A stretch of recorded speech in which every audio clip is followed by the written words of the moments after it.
వరంగల్ జనసభలో ప్రధాని మోడీ మాట్లాడుతున్నారు. లైవ్ లో చూద్దాం. కనుక ముందుకొచ్చినట్లయితే ఈ పెత్తందారుల కుటుంబాల పిల్లలకు కుర్చీ దక్కకుండా అయిపోతుందన్నటువంటి భయం కాంగ్రెస్ పార్టీకి ఉంది. साथियों, बीआरएस की सच्चाई भी एसटी, एससी, बीसी समाज को धोखा देने की और अपीजमेंट की है।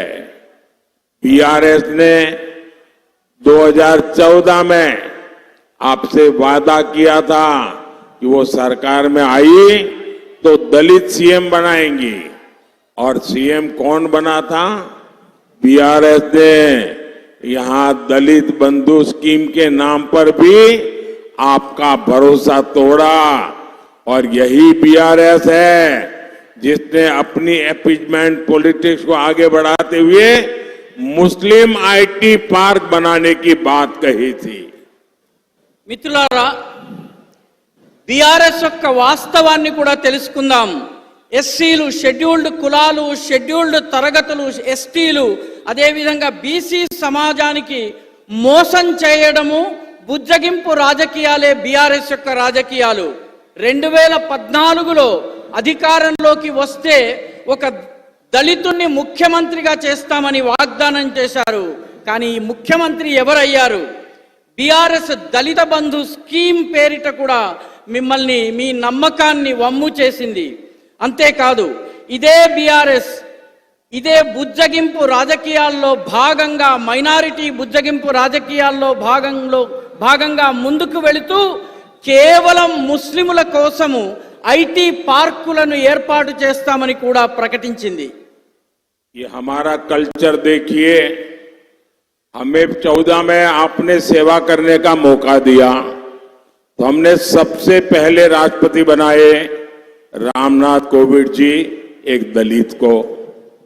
हमें 2019 में दूसरी बार मौका मिला तो हमने राष्ट्रपति के रूप में आदिवासी बेटी को देश के राष्ट्रपति के रूप में द्रौपदी मुर्मू जी को पसंद किया, और कांग्रेस ने इसका भरपूर विरोध किया.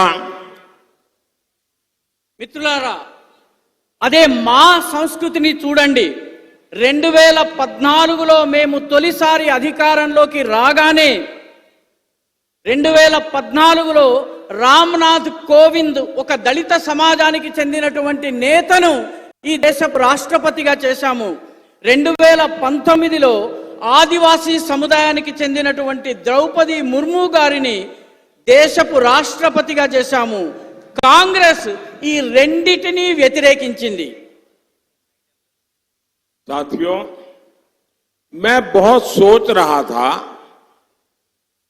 कि द्रौपदी जी, जिनकी बहुत अच्छी प्रतिष्ठा है,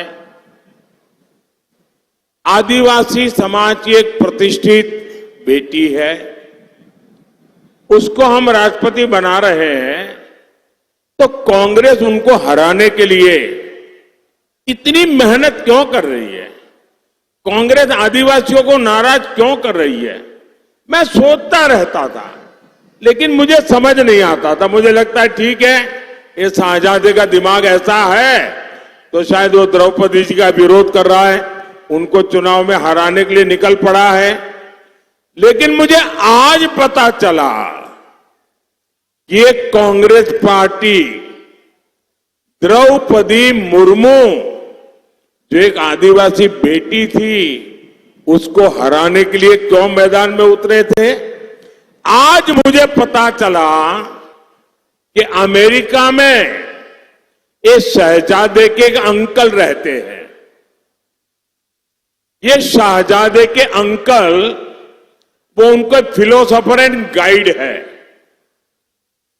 और जैसे क्रिकेट में आजकल थर्ड एम्पायर होता है ना, कोई कंफ्यूजन हो तो थर्ड एम्पायर को पूछते हैं, और वैसे ही ये शहजादे, ये थर्ड प्लेयर को कंफ्यूजन होते हैं तो सलाह लेते हैं.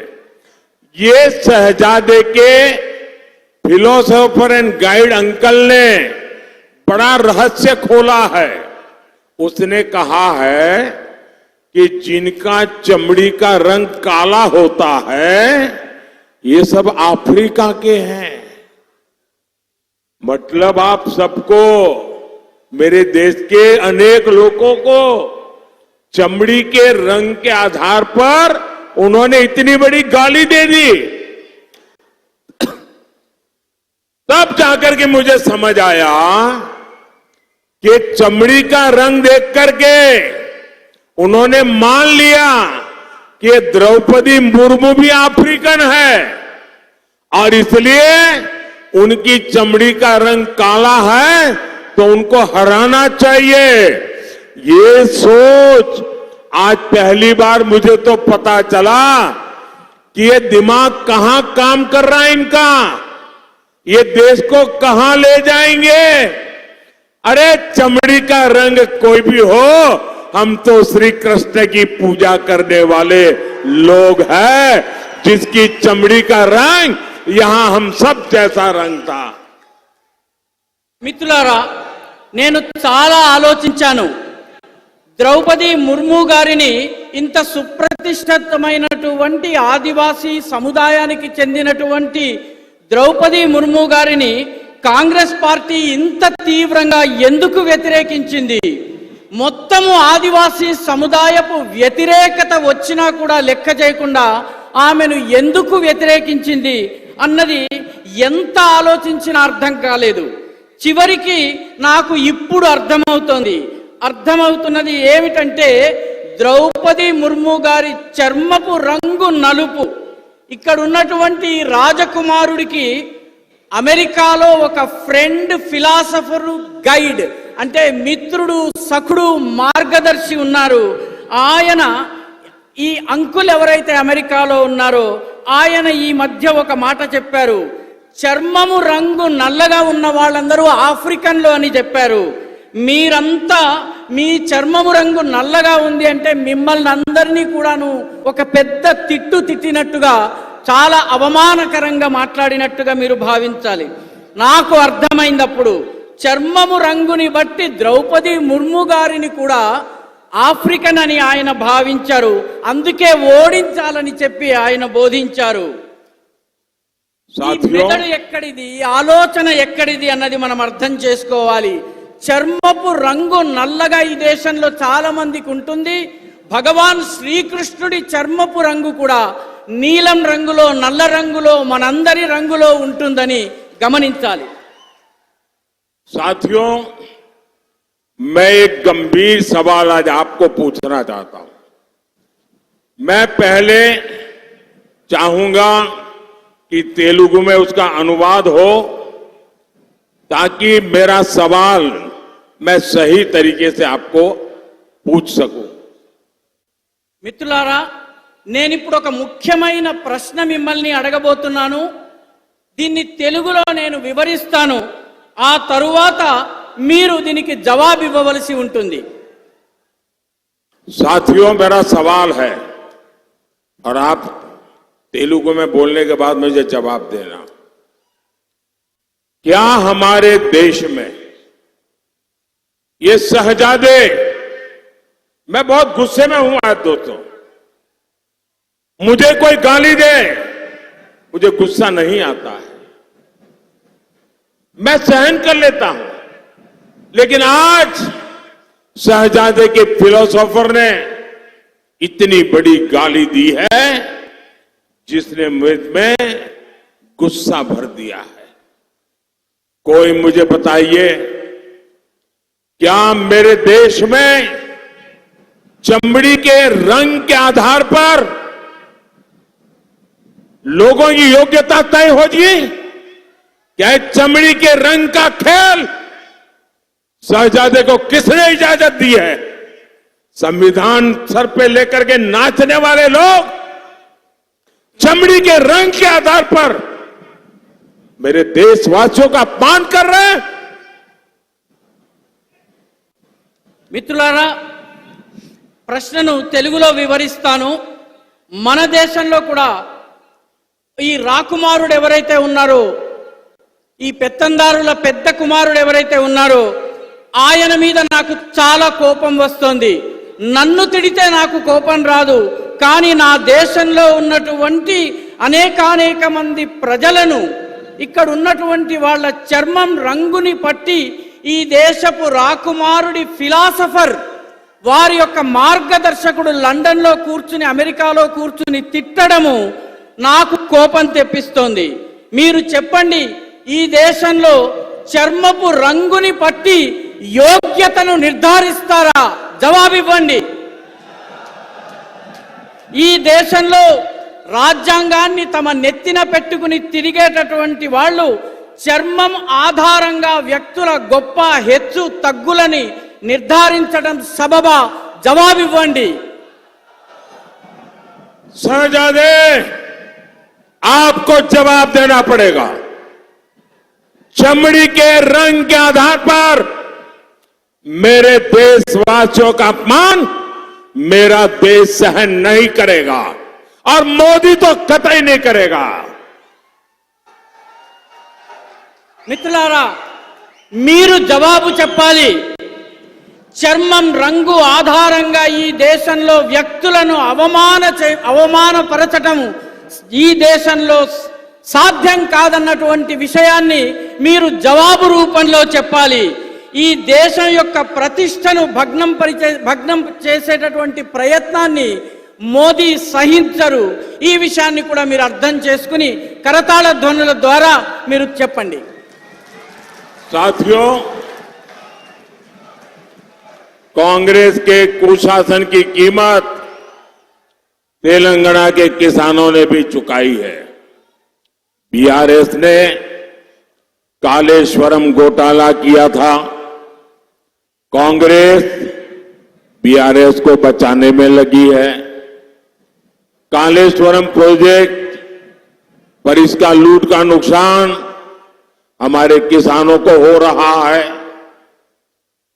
మిత్రులారా, కాంగ్రెస్ ప్రభుత్వం యొక్క దుశ్శాసన పర్వం యొక్క ఖరీదు మూల్యాన్ని తెలంగాణ యొక్క రైతులు చెల్లించాల్సి వస్తోంది.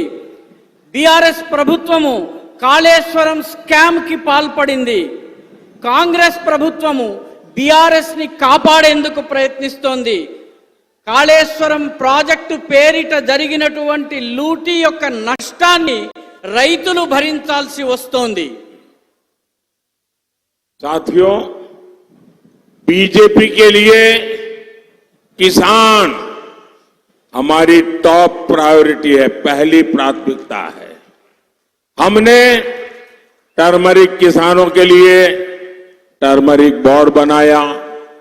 हमने पैडी और कॉटन की रिकॉर्ड खरीद की। आज तेलंगाना के करीब 40 लाख किसानों को किसान सम्मान निधि मिल रही है। हमने रामागुंडम में बंद पड़ी फर्टिलाइजर की फैक्ट्री शुरू करवाई। नौजवानों को रोजगार मिला, किसानों को फर्टिलाइजर मिला। మిత్రులారా, బీజేపీకి రైతులకే బీజేపీ యొక్క పెద్దపీట. మా యొక్క ప్రాథమికత రైతాంగము, రైతు సంక్షేమం. అందుకే పసుపు రైతుల కోసము టర్మరిక్ బోర్డుని, పసుపు బోర్డుని ఏర్పాటు చేశాము. వరి ధాన్యము, పత్తి కోసము రికార్డు స్థాయిలో కొనుగోళ్లు చేశాము. తెలంగాణలోని 40 లక్షల మంది రైతులకు కిసాన్ సమ్మాన్ నిధి అందుతోంది. అదేవిధంగా రామగుండంలో మూతబడిపోయినటువంటి ఫర్టిలైజర్ ఫ్యాక్టరీని మళ్లీ ప్రారంభించాము. దీనివల్ల యువకులకు ఉపాధి లభిస్తోంది, రైతులకు ఎరువులు లభిస్తున్నాయి. साथियों, तेलंगाना सरकार तो केंद्र के विकास कार्यों से भी परेशान है। तेलंगाना और वारंगल में हमने टेक्सटाइल पार्क बनाया है, लेकिन ये लोग टेक्सटाइल पार्क के संचालन में समस्या पैदा कर रहे हैं। उसमें भी वो RRR टैक्स की फिराक में है। మిత్రులారా, తెలంగాణ ప్రభుత్వము కేంద్ర ప్రభుత్వం చేస్తున్నటువంటి అభివృద్ధి కార్యక్రమాల పట్ల కూడాను తెలంగాణ ప్రభుత్వానికి ఇబ్బందిగా ఉంది. దీనివల్ల అది కూడా చాలా ఇబ్బంది పరేషానికి గురవుతోంది. తెలంగాణ అదేవిధంగా వరంగల్లో మేము టెక్స్టైల్ పార్కుని ఏర్పాటు చేశాము. కానీ టెక్స్టైల్ పార్కుని నడిపించే విషయంలో, నిర్వహణ విషయంలో కూడాను సమస్యలు వచ్చేలాగా ప్రయత్నిస్తున్నారు. साथियों, 13 मई को आपका वोट तेलंगाना को नुकसान पहुंचाने वालों को जवाब देगा. मेरा आपसे आग्रह है, वारंगल से श्रीमान अरूरी रमेश,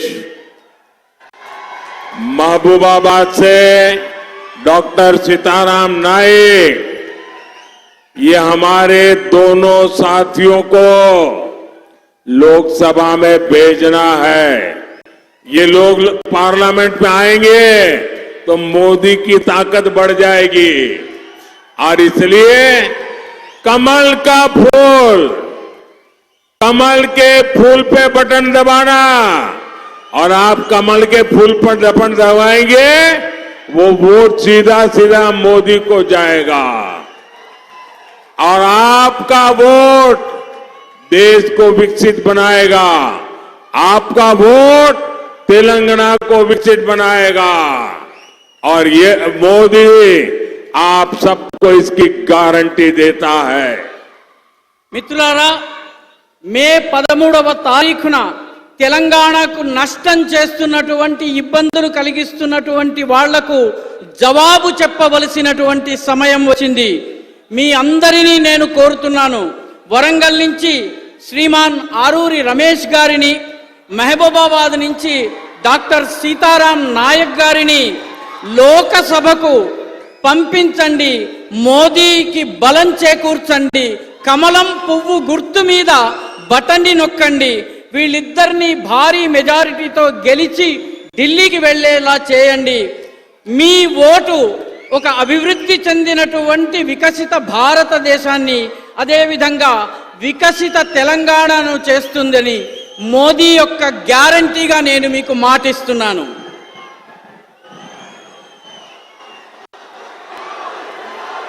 मेरे साथ बोलिए, भारत माता की జై. भारत माता की. बहुत बहुत धन्यवाद.